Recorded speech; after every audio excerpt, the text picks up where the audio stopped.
Good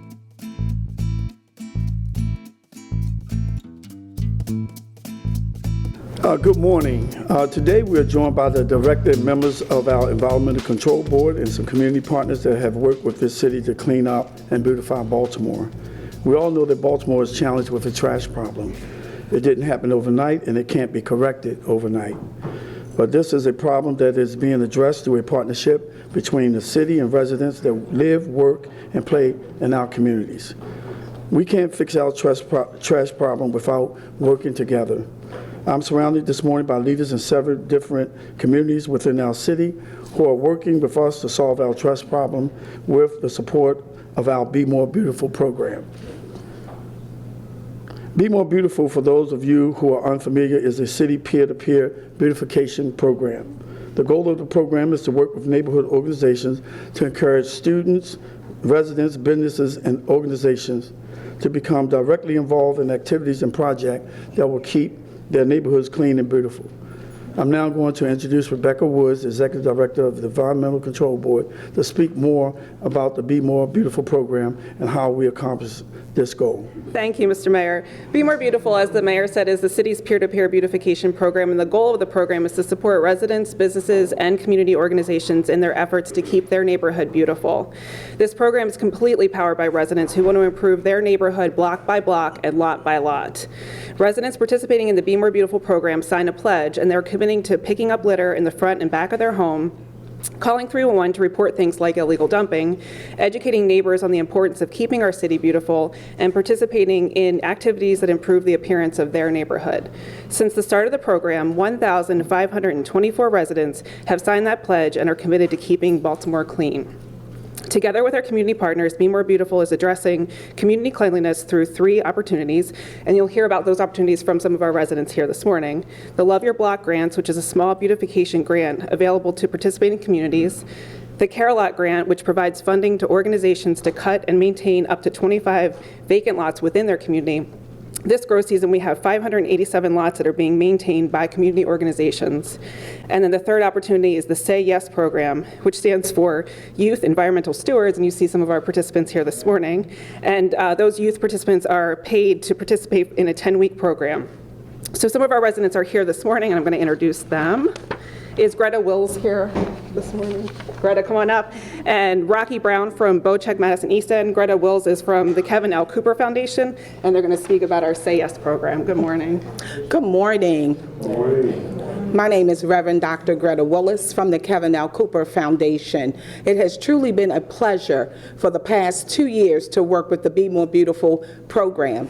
In keeping with the mission of the Kevin L. Cooper Foundation, transforming youth into champions. The youth have been champions in their communities, cleaning and wanting to live in a safe and clean environment. So coming out and having this opportunity to work with Be More Beautiful program has truly been astronomical in the Southwest Baltimore Mount Olivet community. Thank you. And I didn't see Rocky this morning, but Rocky is definitely very committed in the Bocheck Madison East End community. You can see a difference over there. Here to speak about the Care Lot program is Debbie Ramsey from United Efforts in Penn North and Marvin Doc Cheatham from the Matthew Henson Easterwood community. I know I saw Doc this morning. Okay.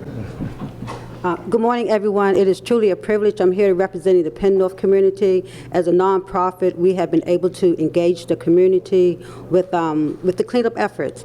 And if anything else is true today, is the understanding that love is the root of anything sustainable. To help the community and the people who live there, who want to take charge and to engage in how their community is going to be safe. When we talk about how can we get Baltimore into a safe zone, we start with cleaning up. We start with engagement. We start with collaboration. And with programs named such as Care a Lot and Love Your Block, says it all. Thank you. Good morning. I'm Dr. Marvin Cheatham. I'm president of Matthew Henson Neighborhood Association. We are excited about this program. We think the program should be quadrupled. It not only teaches our young folks the importance of cleaning the neighborhood, but I don't mind telling you, our seniors, our adults are having a positive effect by seeing these kids. They're getting to get involved themselves. We would be remiss if we didn't speak on behalf of some of the communities, and we have two suggestions. One, we need cameras to catch some of the construction people that are dumping in our neighborhoods, but also we need to catch some of our neighbors that are dumping. But we also know that one size does not fit all. Some of our neighborhoods, and I can only speak for my own, we need two-day trash pickup. We are not doing well with recycling. Yes, we need to be recycling, but right now it's not working for us. So we're excited. Please give more money to this program. Rebecca and Natasha have been outstanding.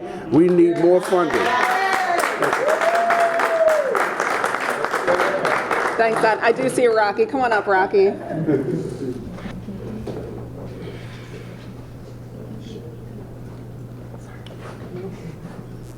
Go ahead. How you doing? Good evening. I'd like to thank all y'all for coming out here today to help us in beautifying Baltimore City. I'd like to thank you, Jack, your continued effort in helping us to make the thing possible. And most of all, I'd like to applaud all your children and kids for actually making this program work. Without the help of y'all kids and y'all youth, this program will be senseless. And I just think the diligent work y'all do each and every day in helping your workers and your team leaders to make this thing possible. And thanks a lot. Y'all have a great day. And then finally, our last speaker is Melanie Thomas from Curtis Bay Filbert Street Garden. She's going to talk about the program generally. All right. Good morning, everyone. Thank you to Natasha and Rebecca just for your continuous efforts and generosity and just really pushing for this program. I'm Melanie Thomas. I live in the Curtis Bay community, and we are here, all of us here, we care about Baltimore, right? Baltimore, it didn't get dirty overnight, and it's not going to get clean overnight. So we need to push really for efforts, like all of these efforts. We've gotten the block grant where we clean up the blocks in different neighborhoods, but some of the issues, as we're cleaning up, we see other issues come up, right? We see apartment buildings that don't have the proper trash receptacles. So that's why, we see other things that contribute to the pileups of trash. So it's not just enough to say, well, oh, we don't have enough trash pickups, or we don't have enough, whatever the case may be. We need to start with education, and that's what we do in Curtis Bay and in our community. At the Filbert Street Garden, we have the Baltimore Compost Collective. So we recycle food scraps. 50% of what we throw away is recyclable. Is compostable, rather. So that's recycling food scraps. So there are ways and alternatives that we can really push and really get our trash down. The trash that we see a lot of styrofoam. Styrofoam does not break down. That styrofoam ban, we need to really push and support that. The plastic bag ban, we need to really push and support all of these things, because these are the things that really help stop a lot of the pollutants that we see in our community that are not only harming us, but harming our animals and the wildlife. So again, thank you all for supporting this program. I hope that it can really continue to expand and continue to grow, because these young people are given an opportunity to really stand up and be stewards in their community. Yes. I'm very active in my community, and with them following behind, we're leading the way for them, and some of them are leading the way for us. So I applaud all of you, and I just want to say thank you again. Thank you, Mayor. Pleasure to see you again, and just all of you, thank you for being here and really spotlighting the work that is being done every day, where we don't do it for applause, but we really do it because we have a cause and we care. Okay? Thank you. Yeah, thank you. So you can see we have a lot of excitement here. I mean, this is good stuff. This is what we need, and I can't thank these residents enough for their participation, for their care for Baltimore. If anyone wants to get involved in the program, they can contact us at bemorebbeautiful@baltimorecity.gov or 410-396-6909, and that's at the Environmental Control Board. If there's already activity going on in one of the neighborhoods where someone lives, then we'll connect them with residents who are engaged, and if not, we'll let them know how they can get engaged. So together, we can all be more beautiful.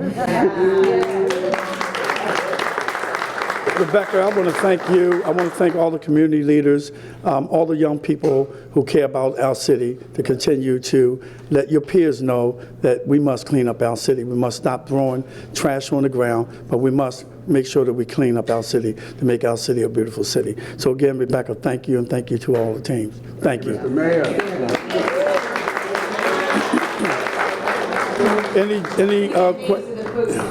Yes, yeah, Rebecca will make that available to you. Any questions about Be More Beautiful? It's one thing to ask residents to get involved, and that's part of it. What can be done on the city's end to be stricter on the commercial districts that are a large contributor to the trash problems here in the city? Well, I can truthfully tell you this, because on the VRR walks that I do, we have given the owners of these properties warnings that they must dispose of their trash properly, and if not, they will be fined. You know, so we have our sanitation enforcement officers out, and they are being cited. Mayor, I have a question about this. Does the city council have the authority to clean up the neighborhoods, or does it just go well beyond that? Everybody have a responsibility to clean up the city of Baltimore. We all live here. So it's all of our responsibility, the city council, as well as the mayor's office and all the department heads. Everyone who live and work in the city is our responsibility. Even the ones who commute from the counties that come into the city have to make sure that they understand that they have to keep our city clean as well. Because we see some of them dumping their ashtrays, throwing trash. The community will tell you that. They see it. So it's everybody's responsibility. Yes. Thank you. I'll let them go out first. Thank you all again here, and I hope y'all have a successful school year, okay? All right, get ready for school. I know y'all had them book bags, so get ready for school. Thank you, Rocky. How you doing? Thank you all. Any general questions? About the surveillance plan, obviously this is an ongoing debate among different people, the police commissioner.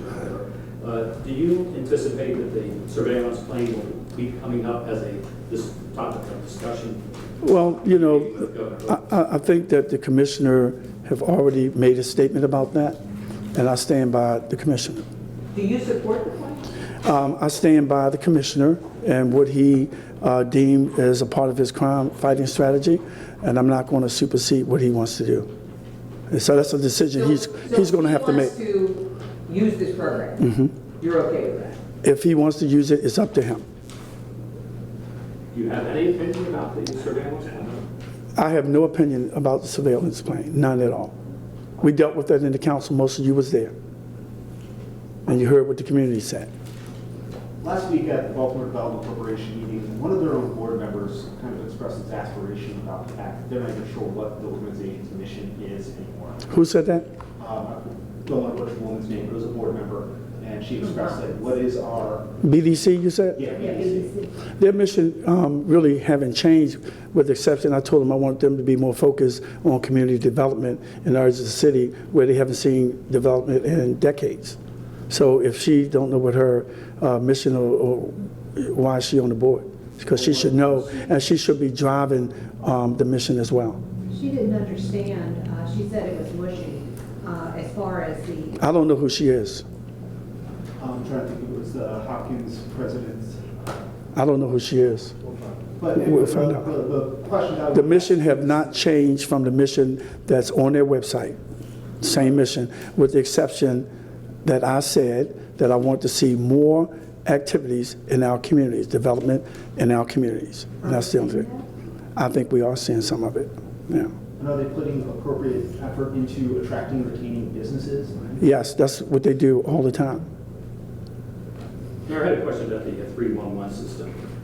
Mayor, do you believe that the 311 system is adequate enough to handle the avalanche of complaints specifically? With the new software that they talked about this morning, I think they are adequately, sufficient to handle all the calls that's coming in. Yeah, I think they can handle it. The director already said that the new application has really helped other city agencies as well as 311. And 311 is a conduit that get the message out or the complaints out to different agencies. So 311 at times get a bad rap. But it's just like you telling me about a problem, and then I go and tell the agency, then the agency have to respond and get it done. So I think 311 is doing a great job.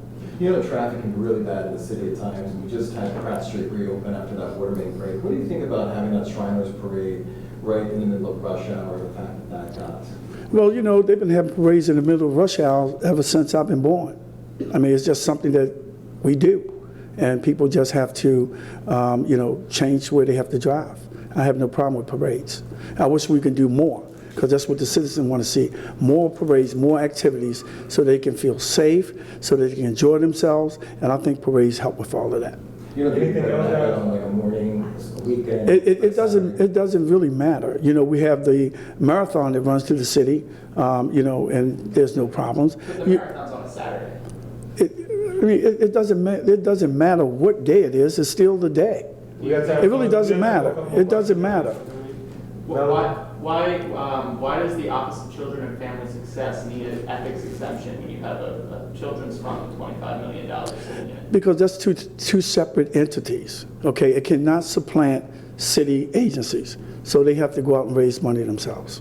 It's two different agencies. Mayor, some of the grantees of the Children and Youth Fund are running out of money from their first year of funding. And I did a story with one of them yesterday that is laying off, they have employees. Are you having any conversation with the folks involved with this fund and managing the fund to get a date certain when this is going to resume? Jane, what we did was we had an audit to make sure that there was no political influence and no financial, you know, problems with the fund, and we accomplished that. I made it non-political. I don't want to tell them what to do. It's a process that was put in place and codified into law. So I do share with Lester, who has been, you know, my liaison to them, but we don't control them. It's a community-driven process. And the money late going out the door is because we had to do the audit. I wanted to make sure there was no political influence or no, you know, anything unnecessary going on with the fund. And that was proven that didn't happen. So I'm satisfied with that. So is the Office of Children and Family Success sort of a stopgap measure while you're waiting on those funds? No. They have fundraisers to do other things. You know, I mean, it's a whole host of things. Lester, let me deal with that. It's a whole host of things. We're trying to get our kids from going through the prison system by offering other type of activities. So we're looking at the squeegee kids. We're looking at a whole host of things. That's what the youth fund was going to be. The youth fund is for nonprofits to decide what they want to do, not what I want to do or what you want to do. Is what they want to do. Mayor, I'm taking one more question and that's it. This morning, the comptroller, you know, made a statement that she was very disappointed with the fact that there wasn't supporting documentation put forth about the audit, some of the questions she had about some of the awards. Do you have a reaction to that? I don't have no reaction to that. None.